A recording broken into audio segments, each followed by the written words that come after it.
আমি বলবো এটা আমার জন্য অনেক বড় পাওয়া।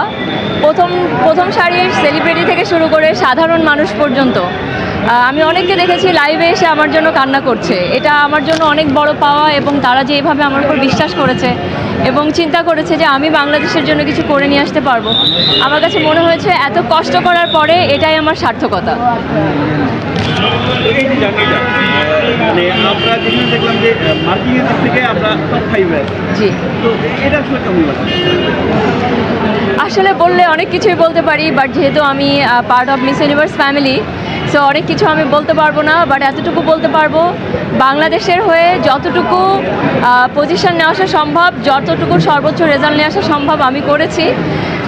বাট বাংলাদেশ বিধায় আমাদেরকে আরও অনেক বেশি কাজ করতে হবে, অনেক বেশি এগিয়ে যেতে হবে, সো দ্যাট যেন বাংলাদেশ থেকে পরবর্তী যে কন্টেস্ট্যান্ট যায় তারা আরও বেশি ভালো মার্ক পায় এবং তারা ভালো জায়গায় যায়।